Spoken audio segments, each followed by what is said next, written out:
തിമോഥെയോസിന് എഴുതിയ ഒന്നാം ലേഖനം അധ്യായം 5. പെരുമാറ്റക്രമം. നിന്നേക്കാൾ പ്രായമുള്ളവനെ ശകാരിക്കരുത്. അവനെ പിതാവിനെപ്പോലെയും യുവാക്കന്മാരെ സഹോദരന്മാരെപ്പോലെയും പ്രായം ചെന്ന സ്ത്രീകളെ മാതാക്കളെപ്പോലെയും യുവതികളെ നിർമ്മലതയോടെ സഹോദരിമാരെപ്പോലെയും പരിഗണിച്ച് ഉപദേശിക്കുക. വിധവകളെക്കുറിച്ച്, യഥാർത്ഥത്തിൽ വിധവകളായിരിക്കുന്നവരെ മക്കളോ മക്കളുടെ മക്കളോ ഉണ്ടെങ്കിൽ അവർ ആദ്യമായി തങ്ങളുടെ കുടുംബത്തോടുള്ള മതപരമായ കർത്തവ്യം എന്താണെന്ന് മനസ്സിലാക്കുകയും തങ്ങളുടെ മാതാപിതാക്കളോടുള്ള കടമ നിറവേറ്റുകയും ചെയ്യട്ടെ.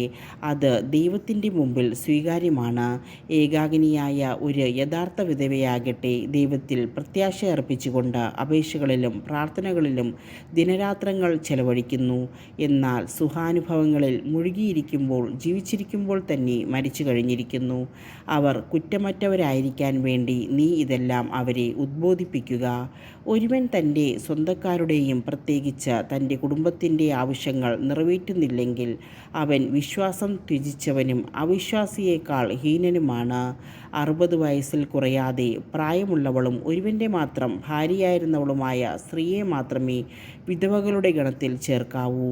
മാത്രമല്ല, അവൾ സത്പ്രവൃത്തികൾ വഴി ജനസമ്മതി നേടിയിട്ടുള്ളവളായിരിക്കണം. അതായത് സ്വന്തം സന്താനങ്ങളെ നന്നായി വളർത്തുകയും അതിഥി സൽക്കാരത്തിൽ താൽപ്പര്യം കാണിക്കുകയും വിശുദ്ധരുടെ പാദങ്ങൾ കഴുകുകയും വേദനിക്കുന്നവരെ ആശ്വസിപ്പിക്കുകയും എല്ലാവിധ സത്പ്രവൃത്തികൾക്കു വേണ്ടി തന്നെ അർപ്പിക്കുകയും ചെയ്തിട്ടുള്ളവരായിരിക്കണം. എന്നാൽ പ്രായം കുറഞ്ഞ വിധവകളെ മേൽപ്പറഞ്ഞ ഗണത്തിൽ ചേർത്തുകൂടാ. കാരണം അവർ ക്രിസ്തുവിന് വിരുദ്ധമായി സുഖഭോഗങ്ങളിൽ മുഴുകി വിവാഹം കഴിക്കാൻ ആഗ്രഹിച്ചെന്നു വരാം. അപ്പോൾ അവർ തങ്ങളുടെ ആദ്യ വിശ്വസ്തത ഉപേക്ഷിച്ചതുകൊണ്ട് കുറ്റക്കാരായി വിധിക്കപ്പെടും. കൂടാതെ അവർ അലസകളായി വീടുകൾ തോറും കയറിയിറങ്ങി നടക്കുന്നു. അലസകളാവുക മാത്രമല്ല, അപവാദങ്ങൾ പ്രചരിപ്പിച്ചും മറ്റുള്ളവരുടെ കാര്യങ്ങളിൽ അനാവശ്യമായി ഇടപെട്ട് അനുചിതമായ സംസാരത്തിൽ മുഴുകിയും നടക്കുന്നു. അതിനാൽ ചെറുപ്പക്കാരികളായ വിധവകൾ വിവാഹം കഴിച്ച് അമ്മമാരായി വീട് ഭരിക്കണമെന്നാണ് ഞാൻ ആഗ്രഹിക്കുന്നത്. അങ്ങനെയായാൽ ശത്രുവിന് നമ്മെ കുറ്റപ്പെടുത്താൻ അവസരം ഇല്ലാതാകും. എന്തെന്നാൽ ചില ആളുകൾ ഇതിനകം തന്നെ പിശാചിൻ്റെ മാർഗത്തിലേക്ക് വഴുതിപ്പോയിരിക്കുന്നു. വിശ്വാസിനിയായ ഏതെങ്കിലും സ്ത്രീക്ക് വിധവകളായ ബന്ധുക്കളുണ്ടെങ്കിൽ അവൾ അവർക്കു വേണ്ട സഹായം നൽകണം, അല്ലാതെ സഭയെ ഭാരപ്പെടുത്തരുത്. അപ്പോൾ യഥാർത്ഥ വിധവകളെ സഹായിക്കുന്നതിന് സഭയ്ക്ക് കൂടുതൽ സൗകര്യം ലഭിക്കും. സഭാ നേതാക്കന്മാരെ പറ്റി. സഭയെ നന്നായി ഭരിക്കുന്ന ശ്രേഷ്ഠന്മാർ, പ്രത്യേകിച്ച് പ്രസംഗത്തിലും പ്രബോധനത്തിലും നിരന്തരം ഏർപ്പെട്ടിരിക്കുന്നവർ കൂടുതൽ ബഹുമാനത്തിന് അർഹരായി പരിഗണിക്കപ്പെടണം. ധാന്യങ്ങൾ ചവിട്ടിമെതിക്കുന്ന കാളയുടെ വായ് നീ മൂടിക്കെട്ടരുത് എന്നും വേല ചെയ്യുന്നവൻ കൂലിക്ക് അർഹനാണെന്നും വിശുദ്ധലിഖിതം പറയുന്നു.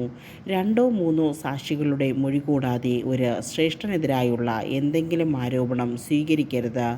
പാപകൃത്യങ്ങളിൽ നിരന്തരം വ്യാപരിക്കുന്നവരെ എല്ലാവരുടെയും മുമ്പിൽ വെച്ച് ശകാരിക്കുക.